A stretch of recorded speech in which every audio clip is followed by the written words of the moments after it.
I'm back. Welcome everybody back to the NFS podcast. I hope that you are having a great day so far, and I hope that I can add a little something on top of that.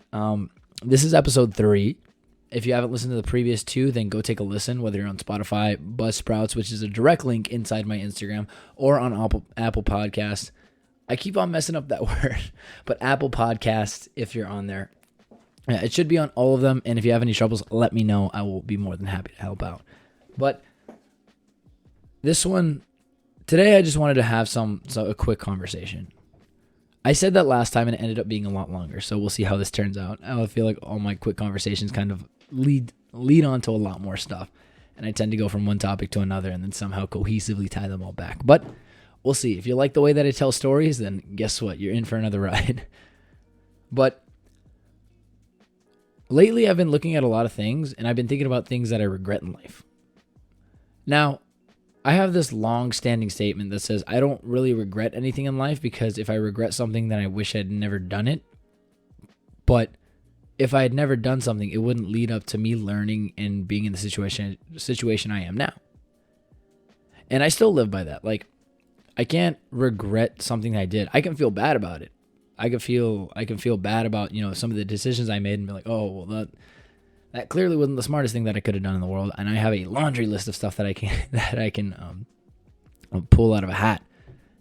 But regrets is something that I fear. I don't have a lot of fears. I'm not saying that I'm just this fearless person. Like, if I see a snake, I'm probably gonna freak out. But I'm not a person that fears a whole lot of stuff because of it just being a thing. Like, I still don't understand the whole thing about like ghosts or heights. It's just, it's gravity and it's not real. But I'm not here to dispute any of that. I am here though, because regrets is one of the most powerful things. Regrets is one of the most powerful things that can leave you unsatisfied in your life. Like, genuinely. And that's a terrifying statement, because if you go and you talk to a bunch of elderly people and you ask them, oh, what did you do in life? Like, is there anything you regret in your life? And it's time over time, told over told, story after story, saying, oh, the only thing I regret are the things that I didn't do, the things that I didn't go for. And I mean, it's true. I don't regret anything that I have done, anything that I have taken action over. No, I can't regret it. I learned from it. It made me the person I am today. It led to this podcast being built some way or another. It led to me being in front of you or in your ears or wherever the hell this is. But the things that I don't do, that's a scary thought. See, this year, when the new year came around, I decided that my word for the year is going to be action. And this is the first time I've ever done it. This is the first time I've ever picked a word at the beginning of the year and said that, oh, this is going to be what defines my year. This is going to be the thing that I look at every single time when I get in a situation. I'm going to say, oh, I need to take action. I need to take action. I need to take action.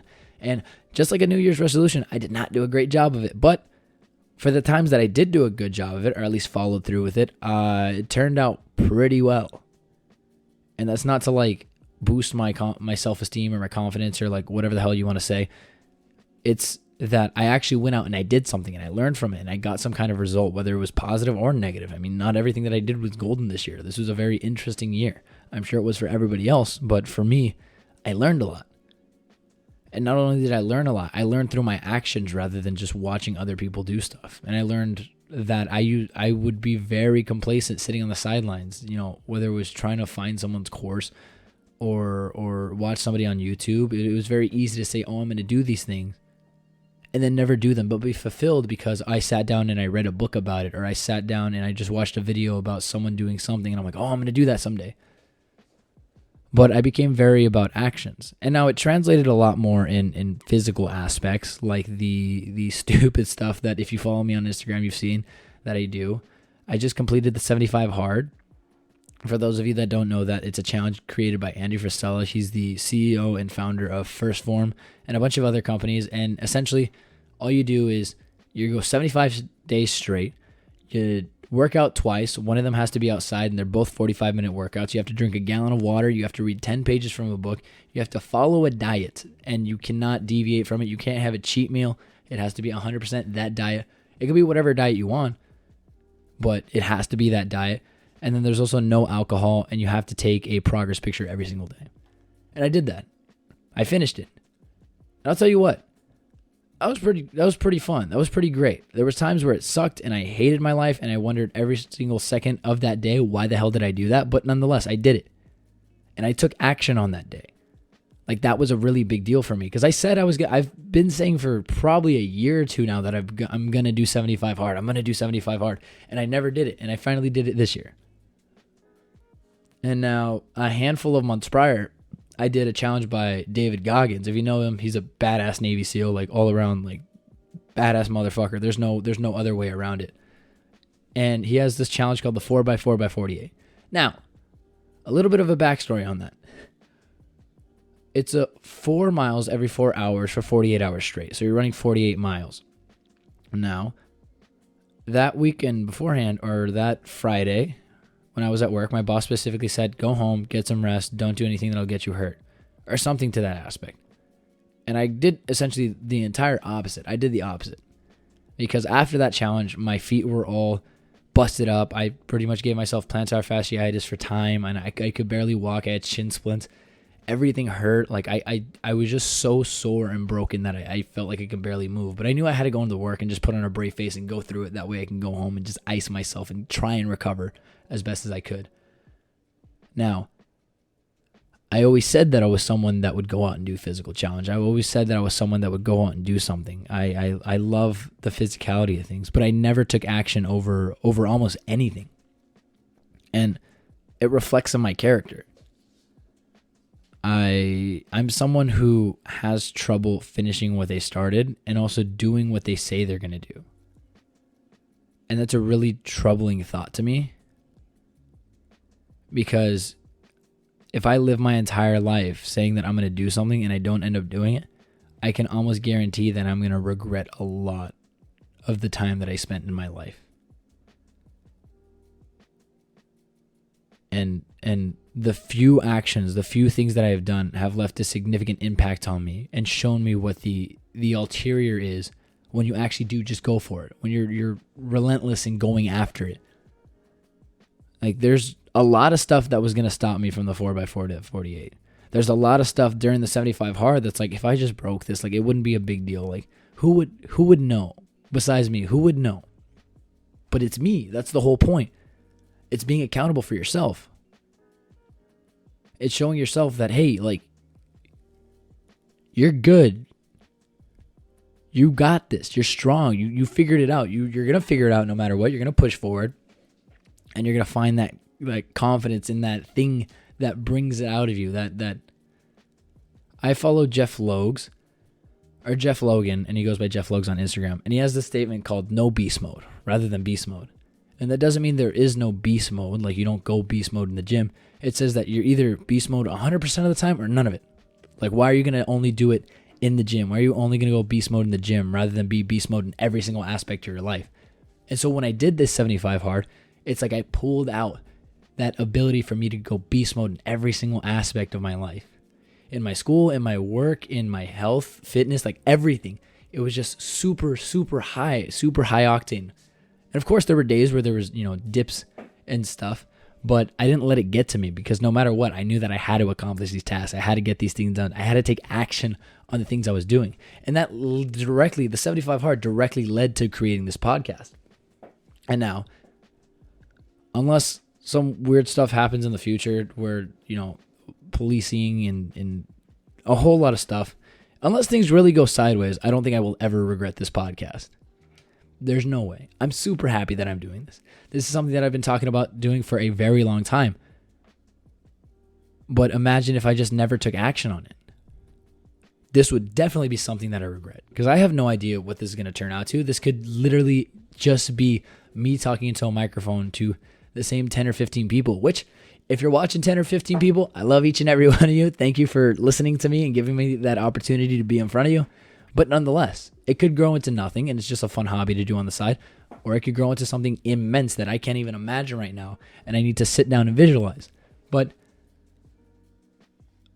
imagine just never doing it. Like Jeff Logan, he has a podcast and he made a really good analogy. He said, imagine walking onto a film set. And everybody's ready, cameras ready, people ready, makeup, everything's good to go. We're about to shoot the first scene. But they just never say action. People have wasted their time. They've wasted portions of their life, their effort, their energy on the idea of something, but they're never going to pull the trigger. And rather than creating a movie that, possibly is the shittiest movie ever known to man, you might hate it.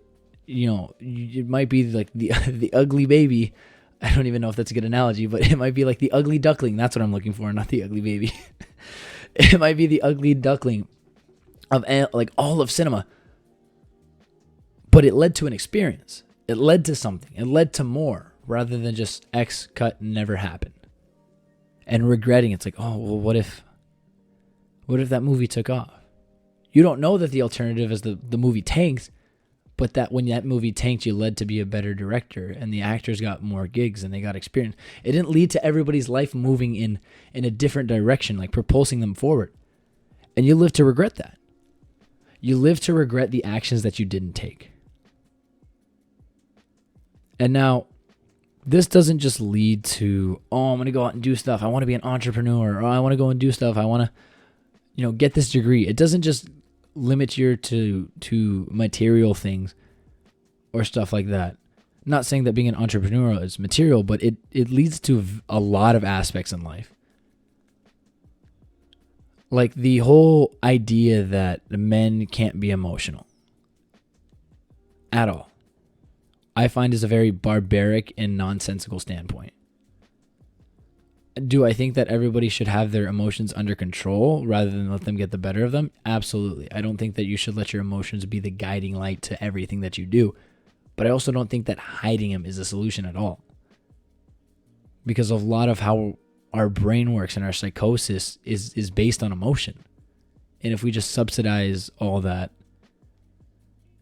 and just never let it out, then more than likely you'll grow up to an old age and realize, wow, I sacrificed a lot of my time, a lot of my energy on that thing when it could have led to a lot more. Regret is one of the most upsetting things. I mean, to me, it's one of the most upsetting things to see. It's knowing that you wasted your potential. You wasted some point of your life. And you've grown to a point where you can't achieve those things. And it's rather than looking back and knowing that you left your mark on a positive note and you're fulfilled and that everything may not be exactly how you planned it to be, but it's how it should be. But rather you look back and you say, well, what if I did this, that, and the other? And my life was just kind of what I let it happen or what I let it be. It's just the remnants of somebody else's dream, somebody else's ideas, somebody else's future, somebody else's job, company, family. It's not what I wanted. Because if you skew 1 degree, just a single degree to the left, a little bit off target, you're going to end up a million miles away by the time that you enter those last stages of your life where you can have that opportunity to finally look back and understand what it is that you've done with your life. And I think a lot like that. I think about, me, Daniel. I think about 70-year-old Daniel. I don't know how old I'm going to be, but I like to think of 70. I look at him and I wonder, if I don't do this thing right now, is it going to be something that 70-year-old me is going to look back on and be like, fuck, I should have done it. It wasn't even that big of a deal. I should have just done it. Like, that's a scary thought to have in the present moment. Like, I have a long ways to go until then. And there's a lot of stuff that's going to happen in my life from that point to then, and stuff that I can't even imagine is going to happen. But to just think, if I can have that reaction, if I can have that idea in my head that, oh, would 70-year-old Daniel look back at this and regret the decision that he made? Or regret not making a decision? Or would he look back and be like, fuck, that was dumb, but it led to this? I'd much rather look back at my life and be like, wow, I made a lot of dumb decisions and it turned out all right in the end. I'd much rather, like, I look back right now and I'm like, wow, I made a lot of stupid fucking decisions, but it led to where I am right now. Now, expand that over what I've experienced to this day over essentially 4 more lifetimes. I can't even fathom the difference that it's going to be. I can't even fathom the stark difference. It'll be like night and day.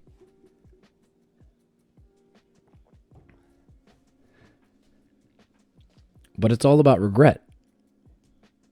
Now, I keep hopping. I want this word to be stuck inside of your head when you're done with it. I want you to like really resonate with regret by the time this is over. Because I really do think it's the worst. It's a slow dripping poison that courses through almost every single person that's ever existed on earth.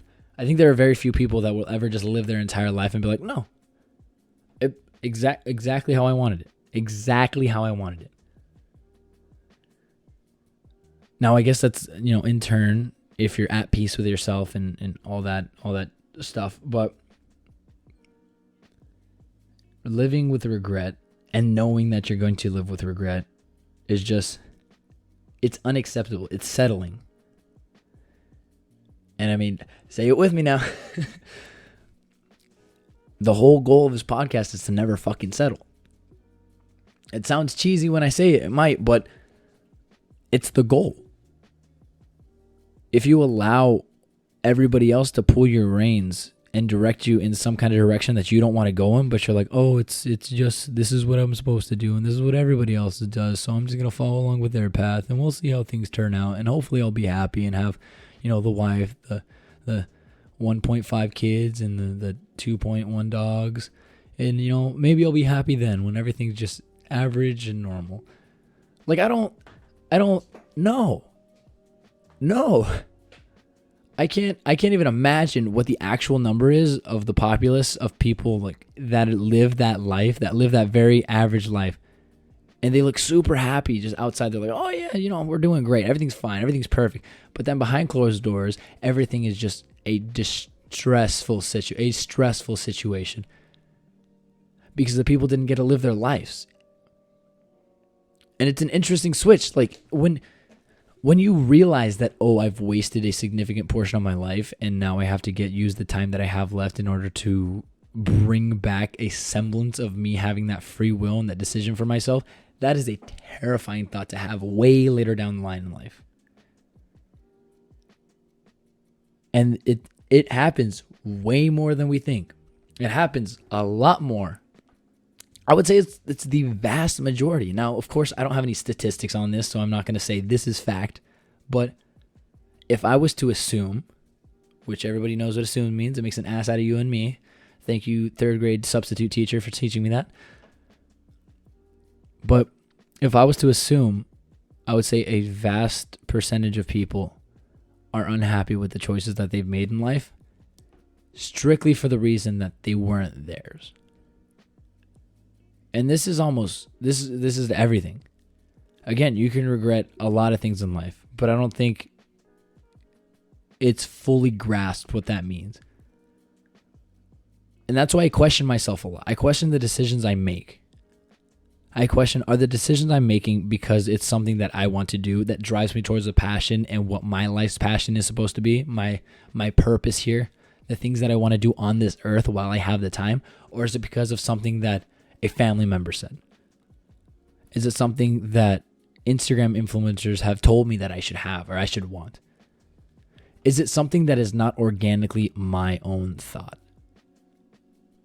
And I even question that about fitness sometimes. I wonder, am I into fitness because I truly love the health of other people and myself? Or is it because I was bullied at a very young age because of my size and that I wasn't able to do stuff? Now, I'm pretty confident that it's a mix of both. Of course, I was the smallest guy and everything, so I wanted to get bigger. But at the same time, like, I like understanding that people have the cognitive ability to be healthier. Like, they can go out and do something, and if you don't, then to a degree, you're lazy. Now, lazy doesn't mean that you're a bad person. It just means that it's preventable and you're just not doing anything about it. So you're lazy. But if that's not on your priority list, you're not going to get it done. And no one's going to really change your mind. But nonetheless, I believe heavily that my purpose on this earth is to help people with their fitness. But not only fitness, it's to help people live a happy, healthier, wealthier life. Now, I am not a rich man, but wealth is a very different term. Wealth just means you're all around, you're good to go on all aspects. You have all of those things, the happiness, you're happy, you have your own health, your family is good to go, you have money. That is what wealth means. All around encompassing, you have a set life. You are feeling good and that you earned it. That is very important, that you earned it. Not that it was given to you, that you earned your position. Now, if I just did everything else that anybody else wanted me to do, let's talk about the typical immigrant story where your parents say, okay, well, we came to the country with nothing. So that means you have a way bigger opportunity than us. So I don't understand why you can't go out and be a lawyer or a doctor or whatever the hell, an engineer, something that makes a ton of money. And a lot of people end up falling down that route.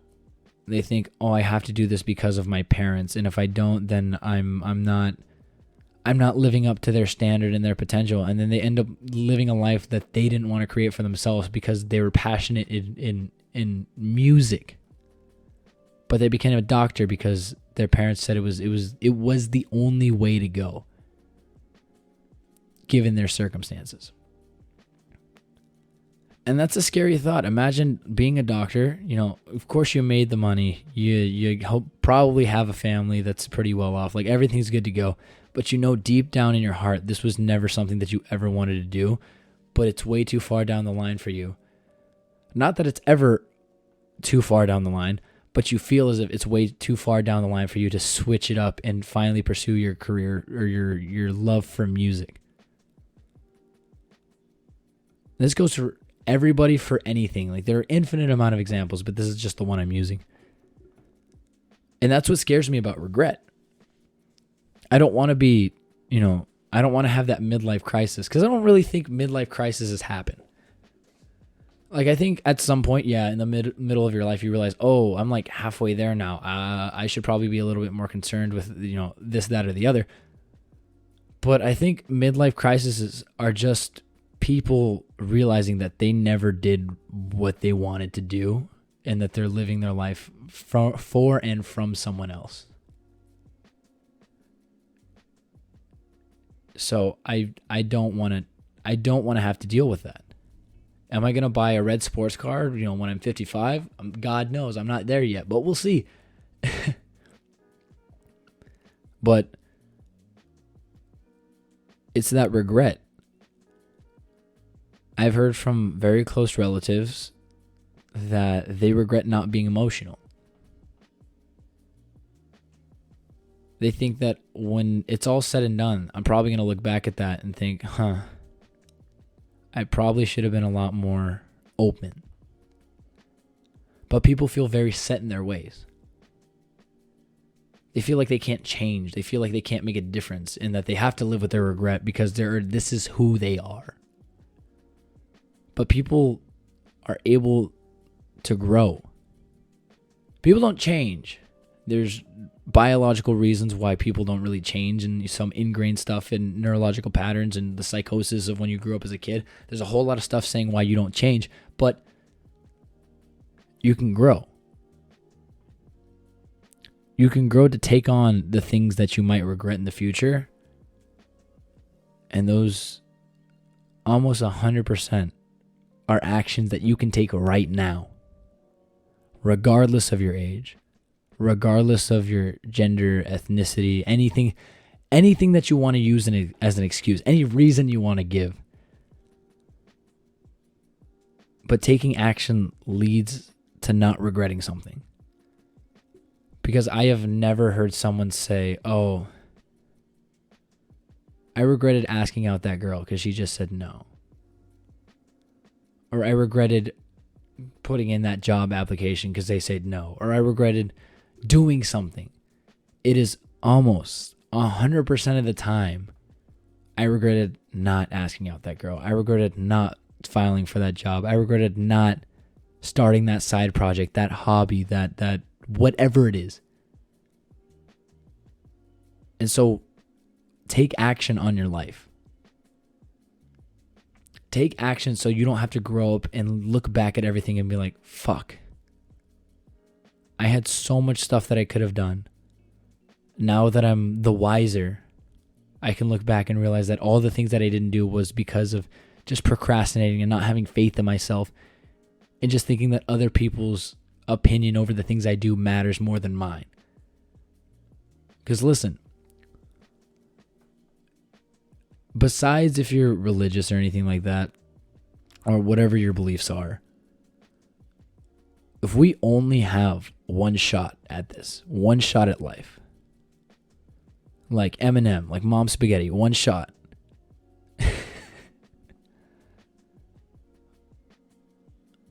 But genuinely, if we only have one shot at life, why are we going to waste any of our time on anything that anybody has to fucking say about us? Because at the end of the day, if you take action on the things you want to do and it turns out right for you, and it turns out that was the greatest thing that you could have done, which guess what? It probably is, because you're actually doing something rather than letting time fly by. Then you did it. You beat out mediocrity. You set the standard high. And you didn't fucking settle. You didn't settle for anything. You didn't settle for less than your worth. You didn't settle for less than average. You went out and you took what was yours, which is your life. So I encourage each and every one of you out there to take what's yours and to fucking get after it, right? That's all I got to say today. Take care.